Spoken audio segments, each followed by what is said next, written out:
là yên bình, gió mát.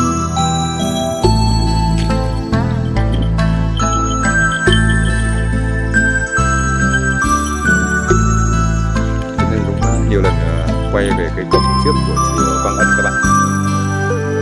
Như ngày xưa tên gọi cũ gọi là chùa Ngòi các bạn. Cái hàng cây rất đẹp, xanh rồi đang rất đẹp. Chùa Ngòi đây, tên cũ là chùa Ngòi, đây là chùa Quang Ân các bạn. Các bà các mẹ chị đến đây như là tấm hình quê Yên Bình.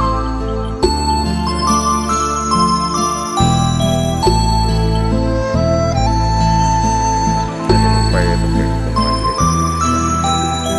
cái ngòi nước chảy dưới gọi chùa Ngòi, tên cũ nguyên bản sự chùa Ngòi.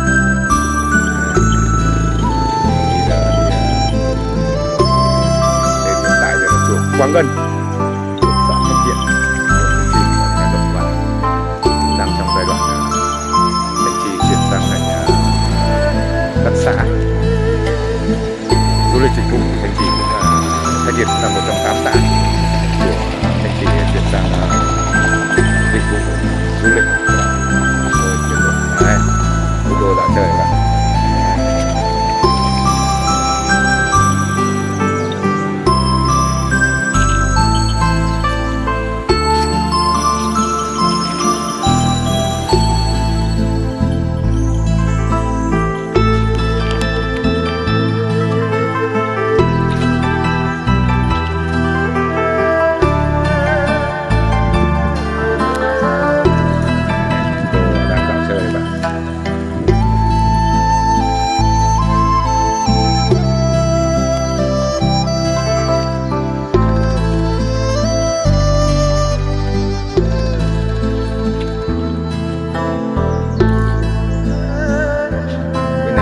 Quay một cây muỗng các bạn, này gọi là cây xoài to các bạn.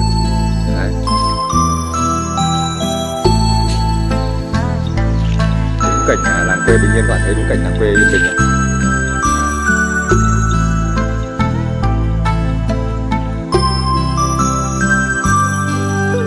Lúc cây xoài là còn cái đồ đang chạy đấy.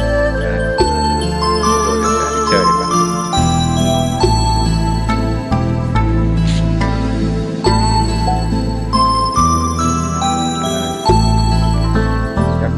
Tử bắt đầu chùa.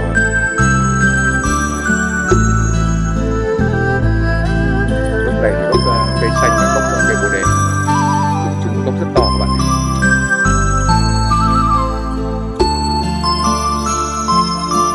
Quay bạn xem gốc cây xanh, gốc cây bồ đề, nhìn không phân biệt ra chỗ nào là cây xanh và cây bồ đề, nhưng mà chỉ nhìn lá đấy bạn ạ.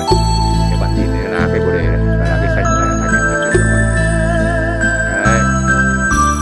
Cây tầm cỡ không lớn đâu. Cây đại thụ các bạn ạ. Giờ triển khai tất cả mọi công việc thì đều người ta có quét mã vạch để tra tìm hiểu về lịch sử rất là hiện đại các bạn. Quay quét mã vạch QR code.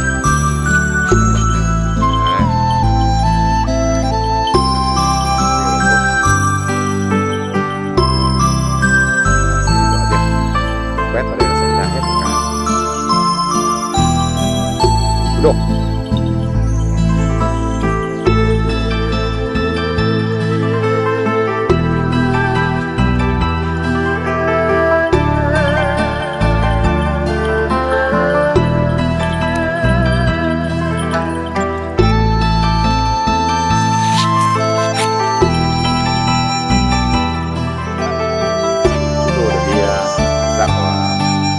Phố cùng các bạn,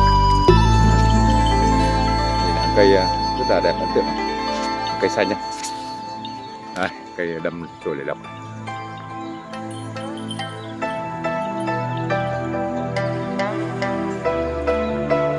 Đây, các Phật tử đã đi về chùa về này.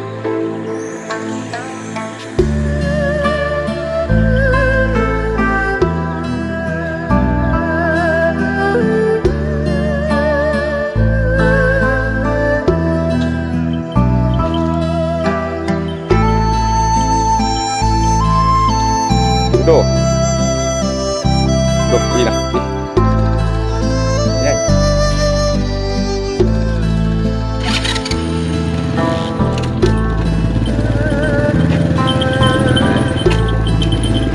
Vắng cái này quay các bạn xem của con ốc bột khác.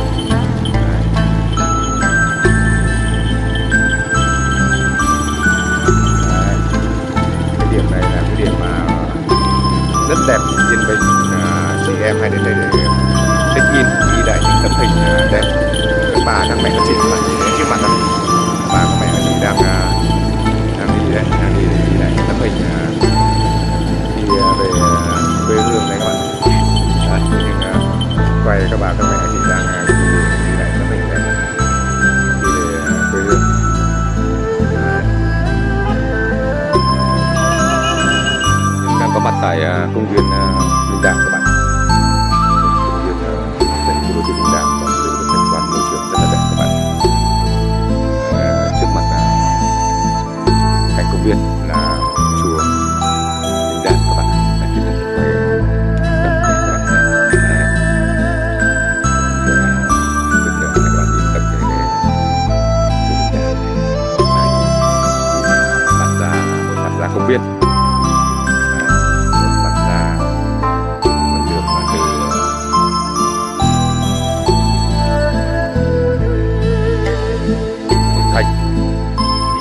Xe nước ngầm các bạn. Nhìn thấy công viên yên tĩnh. Đấy, tiến lên đang quay về hướng vành đai 3 trên cao rồi các bạn ạ. Hướng từ Linh Đàm ra đến xe nước ngầm này. Nhìn có cái gì các bạn. Đây trước mặt đây là chùa Linh Đàm. Kề cận luôn công viên. Rồi ra các bạn rất đẹp.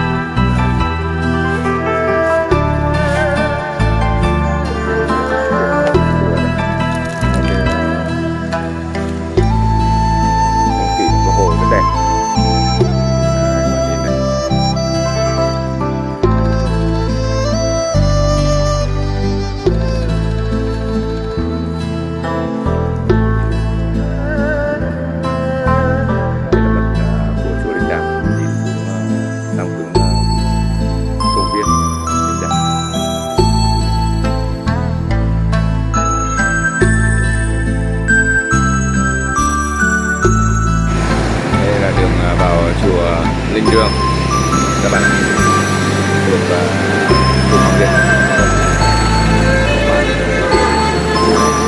đường chùa Tháp Vành Đai 3 đây. Đây có một cổng chùa sang phía đường Vành Đai 3, cổng vào trong khu công viên Linh Đàm các bạn. Mặt ngoài hàng rào của chùa Linh Đường các bạn. Cây hoa rủ xuống như là heo. Đấy là cái kiểu hoa, loại hoa hay cái lá như vậy các bạn. Đấy.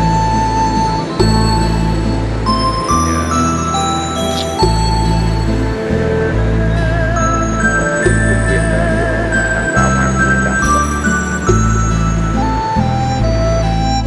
Chào ngày mới các bạn. Hôm nay thời tiết Hà Nội mưa thế nhưng không đạp xe được.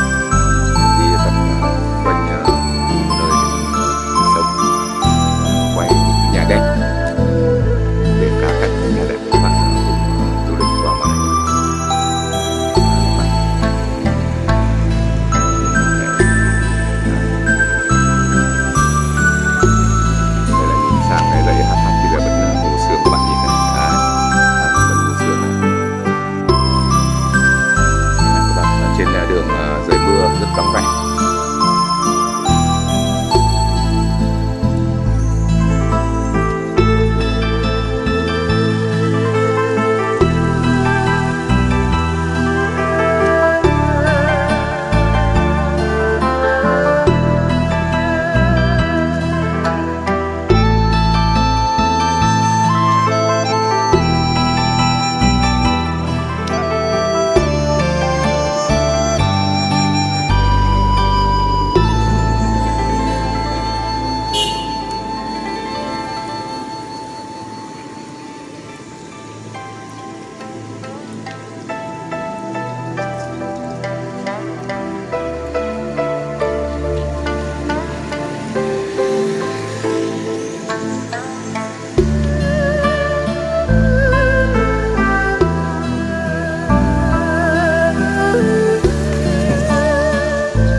quay chi tiết cái bể cá, bạn xem cái bể cá gần như là đến giờ này là bể cá to nhất của Việt Nam các bạn.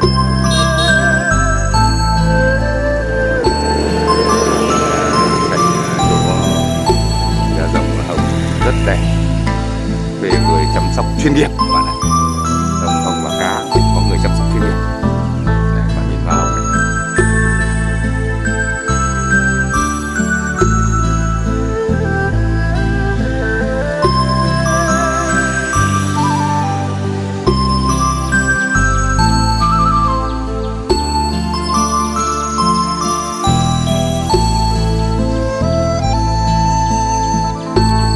Bạn nhìn thấy hồng đẹp quá.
Cái hồng đẹp lắm, quá đẹp, quá tuyệt vời.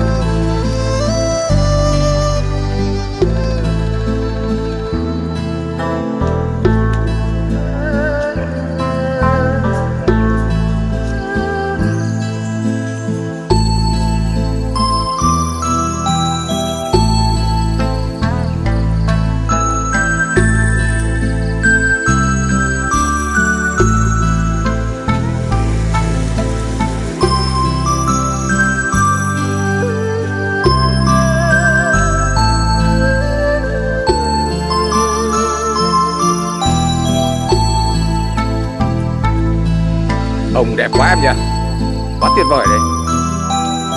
Anh ở Sofia, Bulgaria hoa hồng nó chỉ đẹp này nữa. Đất nước hoa hồng và đây hoa hồng thì quá đẹp. Nhưng ở nước ngoài nó làm hàng rào, nhưng mà nhà mình thì dòng nước này là xịn. Thì mình đã ở thủ đô của Sofia, Bulgaria, đất nước hoa hồng. Thì đất nước này là khí hậu hoa hồng nó mọc các bạn, mọc ra hàng rào hoa hồng. Đây châu Việt Nam trồng trong chậu là quá tuyệt đẹp luôn.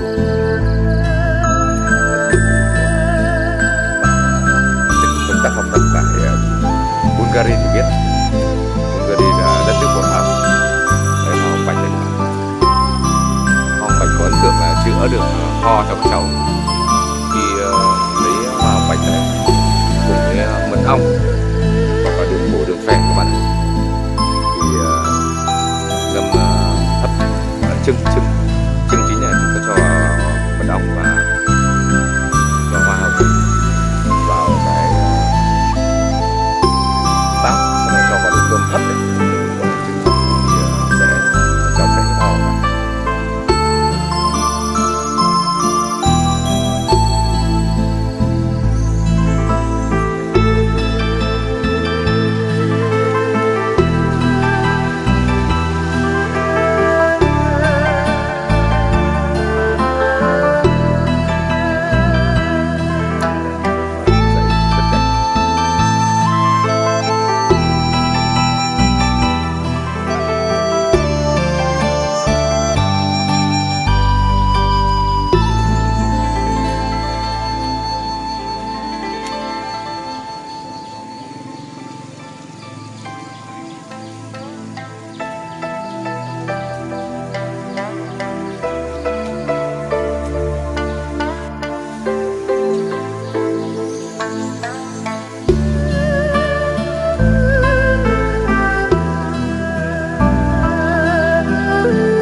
chú thấy mày ở đây suốt à, trực liên tục à?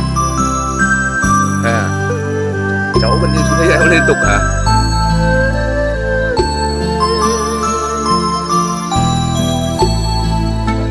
Đẹp không?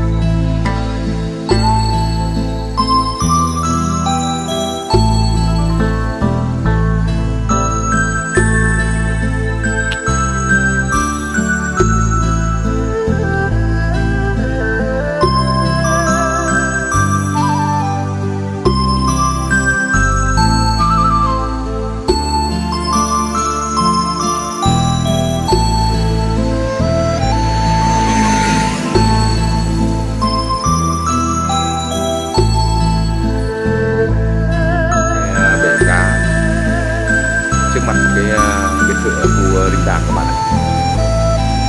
Ra là phòng chủ một bể cá rất to, 30 con cá coi. Để thuê hẳn người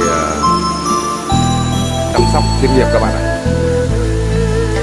Bên theo dõi thì người ta có cả chăm sóc chuyên nghiệp, công nhân chăm sóc chuyên nghiệp, có cả đo nhiệt độ, duy trì nhiệt độ cho ăn thiên nhiên các bạn.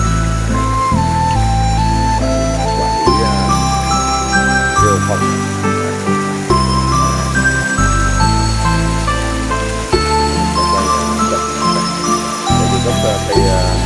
cây sung các bạn, gốc thì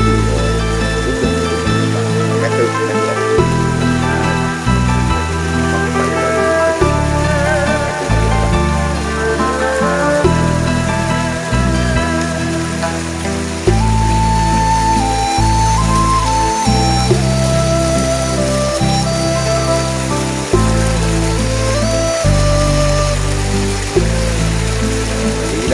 Đã có nhiều phòng các bạn. Lúc này tiếp tục 2 buổi.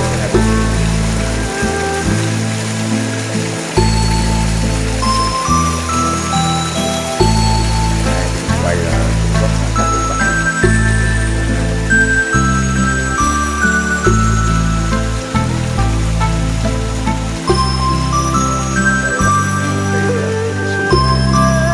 Cái súng, cái góc của cái sung là rất đẹp các bạn, như một cái ô thiên nhiên.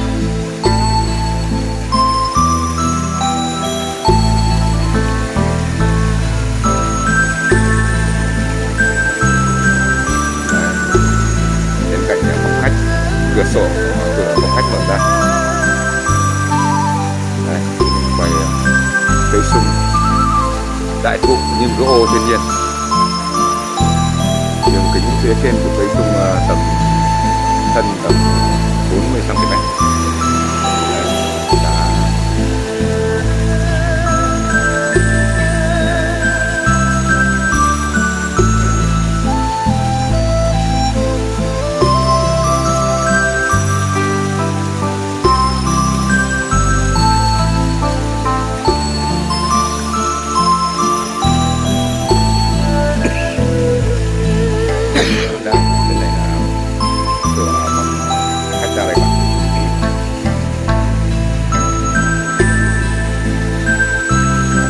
Còn to như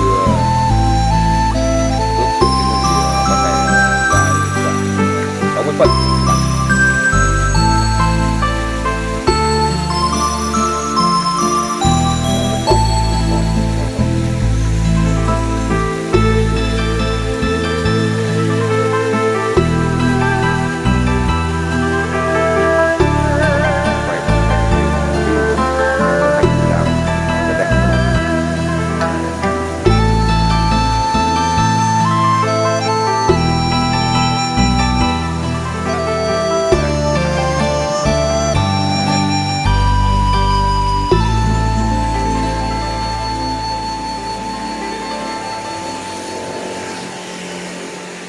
Bể này có khoảng 30 con cá coi các bạn.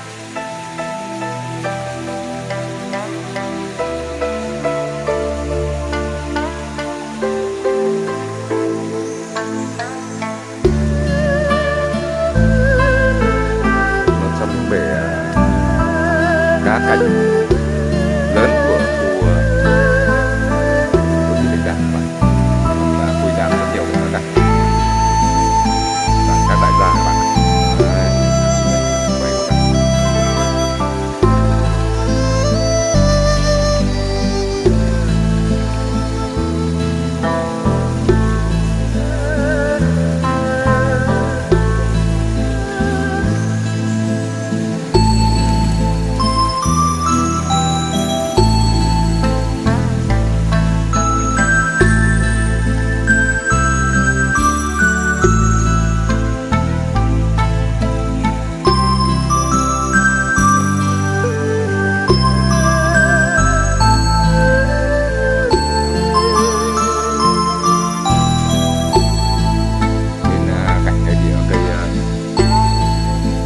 xiêm cổ thụ quả gốc to này đấy là những kẹo xiêm. Xiêm gốc cổ thụ này thì xiêm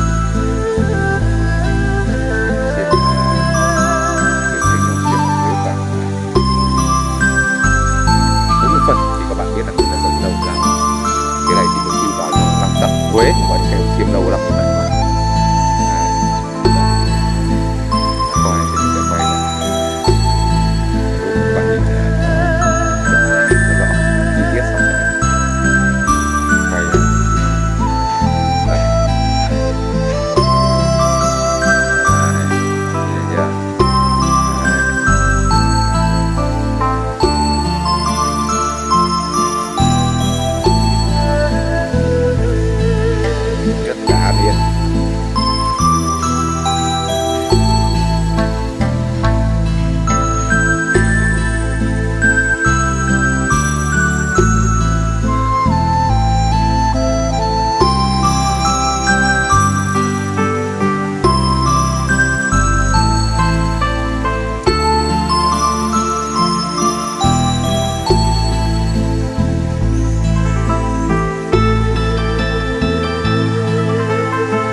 gà, các bạn cây trứng gà tầm cỡ chưa?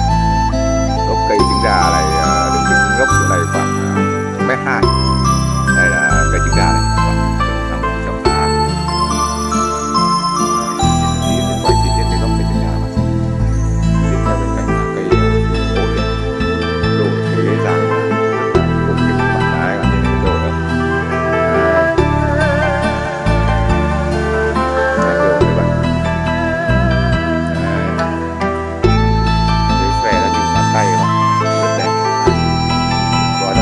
Cây cổ thụ lâu lắm đã rồi.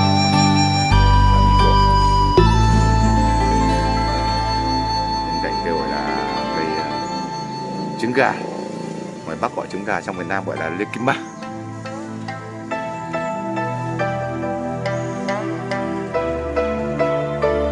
Cây bưởi thì bình thường, cây bưởi thì mọi nơi không có gì cả, đã nghĩ đến lắm. Cây bưởi thì bình thường,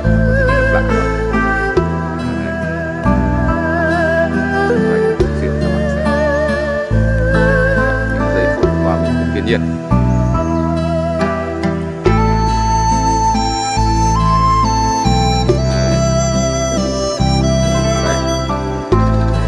Cổng chào của khu này.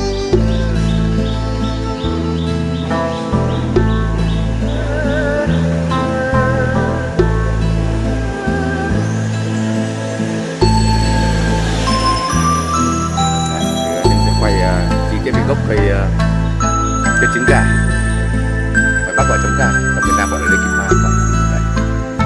Đấy. Cái này các bạn đã đi vào Trung Quốc, nghĩa là bên thành phố Vũng Tàu có một trứng gà. Lâu lâu lắm, đây là cận cảnh tốc các bạn xem gốc. Đấy. Gốc cây trứng gà vĩ đại này. Rất nhiều gốc. Còn sưu tập cây đi được các bạn.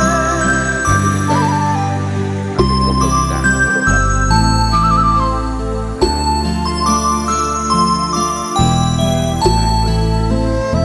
Thân cây trứng gà này thân sáng bạt phong, để bạt phong và tầm vươn dài tầm 5 mét các bạn.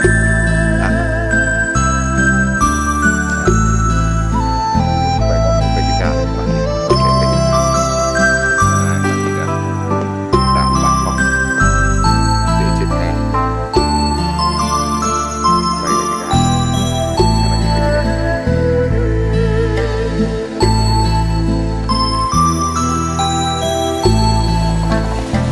Đây, bên cạnh cái cây ổi. Đấy, cây ổi. Trông độ này con dai nhỉ? Độ này trông con dai hơn đấy. Ông anh độ này trông con dai. Ông anh năm nay ủ bao nhiêu rồi? 7 mấy rồi? 7-8 sân xanh nhỉ? Đấy các bạn.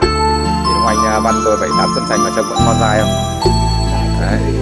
Đấy, thế nên quay lại chi tiết gốc ổi các bạn nhé. Cây ổi, hiếm có cây ổi như thế các bạn. Gốc ổi, hiếm có cây ổi. Đẹp đấy.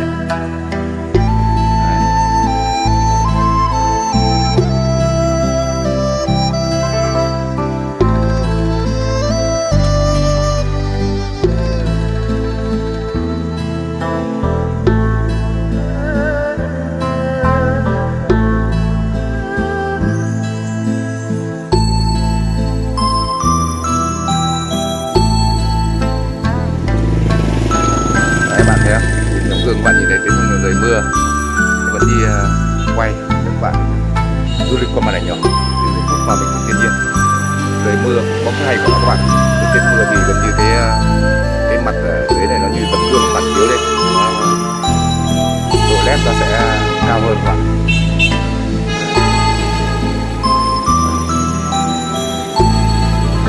Đây các bạn, cái hoa hồng trước mặt cái thân vừa quay các bạn thấy.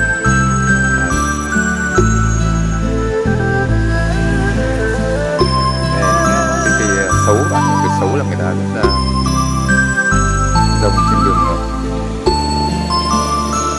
sẽ rất là người Pháp người ta đã tìm ra cây xấu các bạn, rất là giá trị rồng trong đô thị. Cây xấu thì nó gốc nó không bị dễ cọc, bị gốc nó sẽ đẹp và hiện các bạn ạ.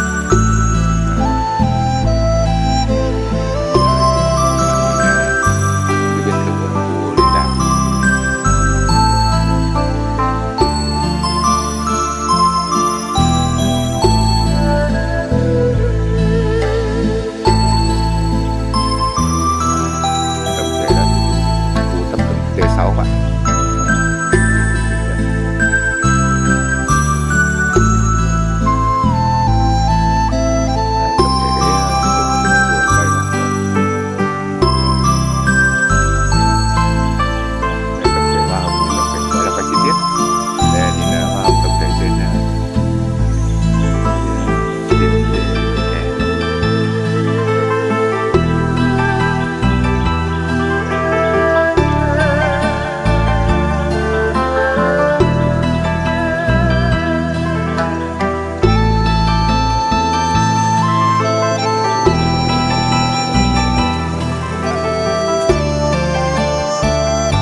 mỗi lần ra hồng này cháu để ý được ban ngày cháu nó lở ấy. Tuần à? Đẹp nhỉ, quá tuyệt vời. Một tuần xong lại cắt đi. À, một tuần xong rồi lại cắt đi, xong rồi sau hình như 45 ngày nữa lại ra một thứ khác đúng không? Quá đẹp đấy.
Sức khỏe, hạnh phúc.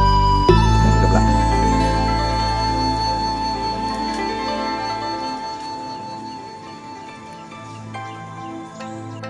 Đây là một cái khế của phụ các bạn này. Khi mà họ vuốt lá đi thì nhìn mới thấy giá trị của gốc khế bằng các tay.